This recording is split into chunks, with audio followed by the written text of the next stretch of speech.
ನೋಡಿ ಇಡೀ ಧರ್ಮಸ್ಥಳವನ್ನ ಟಾರ್ಗೆಟ್ ಮಾಡಕತ್ತಾರ. ಹಿಂದೂ ದೇವಸ್ಥಾನಗಳು ಇವತ್ತು ನೋಡ್ರಿ ಅಲ್ಲಿ SDP ಆದವ್ರಿಗೆ ಏನ್ ಕೆಲಸ ಐತಿ? ಅವ್ರು ಪ್ರತಿಭಟನೆ ಮಾಡ್ತಾರ ಮಕ್ಕಳು. ಅವ್ರು ಯಾರು? ಅವರು ದೇಶದ್ರೋಹಿಗಳು. ಹನ್ನೊಂದ್ ಕಡೆ ಹುಡುಕಿದ್ರು ಏನು ಸಿಕ್ಕಲ್ಲ. ಧರ್ಮಾಧಿಕಾರಿ ವೀರೇಂದ್ರ ಹೆಗಡೆ ಅವರನ್ನ ಒಂದ್ ರೀತಿ ಅಪಮಾನ ಮಾಡಬೇಕು. ಹಿಂದೂ ಧರ್ಮದ ದೇವಸ್ಥಾನಗಳನ್ನ ಒಂದ್ ರೀತಿ ಟಾರ್ಗೆಟ್ ಮಾಡಿ ಅಯ್ಯಪ್ಪ ಸ್ವಾಮಿ ಇದರಲ್ಲಿ ಮಾಡಿದ್ರ, ಶನಿ ಶಿಗ್ನಾಪುರದಲ್ಲಿ ಮಾಡಿದ್ರ, ಇವತ್ ಧರ್ಮಸ್ಥಳ ಐತಿ, ನಾಳೆ ವೀರಭದ್ರೇಶ್ವರ ಬರ್ತಾನೆ, ವೆಂಕಟೇಶ್ವರದ ಮುಗಿದೋಗೈತಿ. ಈಗ ಅಲ್ಲಿನೂ ಉಂಡಿ ಒಳಗ ಅದು ಇದು ಹಾಕ್ಯಾರ ಬತ್ತಲ್ಲ. ಅಂದ್ರ ಒಟ್ಟಾರೆ ಈ ದೇಶದಲ್ಲಿ ಕಮ್ಯುನಿಸ್ಟ್ ಕೊಡುವಂತ ಒಬ್ಬ ದುರ್ದೈವದ ಮುಖ್ಯಮಂತ್ರಿ ರಾಜ್ಯದಾಗ ಸಿದ್ದರಾಮಯ್ಯ ಕುಪಪೋಷಿತ SIT. ಆ SITಗೂ ಸಿಗಲಾಗೈತಿ. ಯಾವನೋ ಲೋಪರ್ ಸುಳ್ಳು ಮಾತು ಕೇಳಿದ್ರು ಎಲ್ಲ SIT ನೇಮಿಸಿ ಒಬ್ಬ IGP ಲೆವೆಲ್ ಅವಾಗ ಅಲ್ಲಿ ಕೂತು ಅಂದ್ರ ಹಿಂದೂಗಳನ್ನ ಅಪಮಾನ ಮಾಡೋದು. ಸರ್ಕಾರದ ಮನಸ್ಥಿತಿನೇ ಹಿಂದೂ ಒಟ್ಟೆ ಹಿಂದೂಗಳನ್ನ ಟಾರ್ಗೆಟ್ ಈ ದೇಶನಾಗ ಆಗ್ಲಕತ್ತೈತಿ. ಸುಮ್ ನರೇಂದ್ರ ಮೋದಿ ಅವ್ರ ಅದಾರ, ಯೋಗಿ ಆದಿತ್ಯನಾಥ್ ಅವ್ರ ಅದಾರ ಅಂತ ಸ್ವಲ್ಪ ಏನೋ ಹಿಂದೂಗಳು ಅದಾರ. ಇಲ್ಲಿ ಕರ್ನಾಟಕದಾಗಂತೂ ಇದು ಸಾಬರ್ ಪಾರ್ಟಿ, ಇದು ಸಾಬರ್ ಸರ್ಕಾರ. ಸಿದ್ದರಾಮಯ್ಯ ಅವ್ರ ದೋಸ್ತನ ಹೇಳ್ಯಾನಿಲ್ರಿ, ಇನ್ನೊಂದ್ ಸ್ವಲ್ಪ ದಿವ್ಸ ನಿಂದ್ರಿ, ಇನ್ನೊಂದ್ ವರ್ಷ 2 ವರ್ಷ ಜಮೀರ್ ಅಹಮದ್ ಖಾನ್ ಹೇಳ್ತಾನ. ಆದ್ರೆ ಸಿದ್ದರಾಮಯ್ಯ ಕೂಡ ರೊಕ್ಕ ರೊಕ್ಕ ಕೊಡ್ಲಾರ್ದನೆ ಇವತ್ ರಾಜಕಾರಣದ ರೊಕ್ಕ ಕೊಡ್ಲಾರ್ದನೆ 8 ಮಂದಿ ಆರ್ಸಿ ಬರೋದ್ರ ಮೊದಲು ಹೇಳ್ರಿ. ತಮ್ದು ಬಿಜೆಪಿ ವರಿಷ್ಠರ ಏನ್ ಭೇಟಿ ಆಗುವಂತದ್ದು ಅಥವಾ ಮಾತುಕತೆ? ನಾವ್ ಯಾರು ಕೂಡ ಭೇಟಿ ಆಗೋದಿಲ್ಲ, ಏನು ಇಲ್ಲ, ಆರಾಮದೀವಿ ನಾವು. 3 ವರ್ಷ ಚುನಾವಣೆ ಐತಿ, ಸಮಾಜ ಕೆಲಸ ದೇಶದ ಕೆಲಸ ಮಾಡ್ಲಕತ್ತೀವಿ.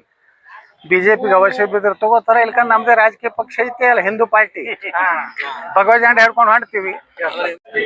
ನೋಡ್ರಿ, ಮೆಟ್ರೋ ಇದು ಕೇಂದ್ರ ಸರ್ಕಾರದ ಯೋಜನೆ.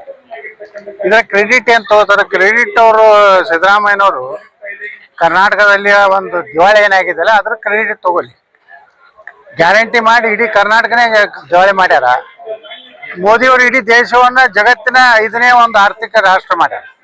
ಕ್ರೆಡಿಟ್ ಅದ್ರ ಬಗ್ಗೆ ತಗೊಳ್ಳಿ ಬಿಟ್ಟು ಮೆಟ್ರೋ ಸಲುವಾಗಿ ಇವೇನು ಇದ್ರ ಬಸ್ ಎಲೆಕ್ಟ್ರಿಕಲ್ ಬಸ್ಗಳು ಅವು ಕೇಂದ್ರ ಸರ್ಕಾರ ಕೊಟ್ಟಿದ್ದೆ. ಇಂಥವೆಲ್ಲ ಸಣ್ಣ ಚಿಲ್ಲರೆ ರಾಜಕಾರಣ ಮಾಡೋದು ಬಿಟ್ಟು ಸಾಕಷ್ಟು ಸಮಸ್ಯೆ ಅದಾವು ರಾಜ್ಯದಲ್ಲಿ, ಸಾಕಷ್ಟು ಸಮಸ್ಯೆ ಅದಾವು. ಆ ಕಡೆ ಸಿದ್ದರಾಮಯ್ಯನವರು DK ಶಿವಕುಮಾರ್ ಅವರು ಕೆಲಸ ಮಾಡ್ಲಿ ಬಿಟ್ಟು ಮೋದಿಯವ್ರ ಬಗ್ಗೆ ಮಾತಾಡೋಷ್ಟು ನೈತಿಕತೆ ಕಾಂಗ್ರೆಸ್ನಾಗ ಯಾರಿಗೂ ಇಲ್ಲ.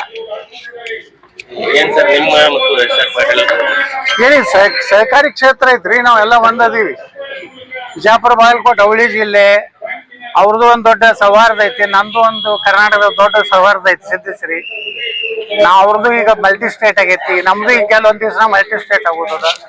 ನಾವು ಒಬ್ರಿಗೊಬ್ರು ಸಹಾಯ ಮಾಡ್ಕೋತ ಸಹಕಾರಿ ಕ್ಷೇತ್ರ ಉಳಿಬೇಕಂತೇಳಿ ಅವರು ನಾವೆಲ್ಲ ಕೂಡ ಅದರಲ್ಲಿ ಸಹಕಾರ ಇದೀವಿ. ರಾಜಕಾರಣದಲ್ಲಿ ಅಡ್ಜಸ್ಟ್ಮೆಂಟ್ ಇಲ್ಲ.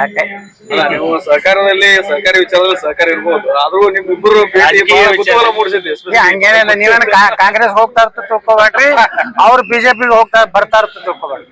ನಾವು ಕಾಂಗ್ರೆಸ್ಗೆ ಹೋಗುದಿಲ್ಲ, ಅವ್ರು ಬಿಜೆಪಿಗೆ ಬರೋದಿಲ್ಲ.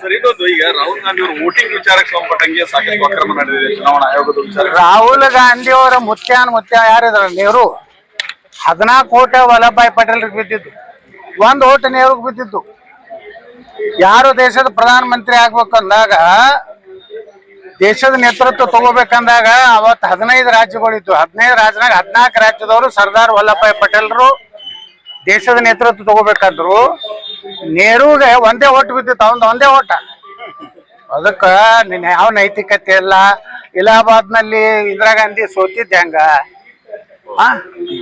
ರಾಜನಾರಾಯಣ ಅವ್ರದ್ದು ಬೋಗಸ್ ವೋಟಿಂಗ್ ಮಾಡಿರ್ತೆ, ಹೈಕೋರ್ಟ್ ಅವ್ರನ್ನ ನಿಷೇಧ ಆಗ್ತು, ಅವರ ಸದಸ್ಯತ್ವ ರದ್ದು ಮಾಡ್ತು. ಅದಕ್ಕೆ ನಾವು ಒಂದು ಮಾತು ಹೇಳ್ತೀನಿ, ರಾಹುಲ್ ಗಾಂಧಿ ಅಂತೂ ದೊಡ್ಡ ಬಚ್ಚೆ, ಅದಕ್ಕೇನು ಇಲ್ಲ, ಮೆದಳೇ ಇಲ್ಲ. ಎಲ್ಲರೂ ಇಲ್ಲಿ ಮೆದಳು ಇರ್ತೈತೆ, ರಾಹುಲ್ ಗಾಂಧಿ ಮೊಳಕಾಲ್ದಾಗ ಐತಿ ಮೆದಳು.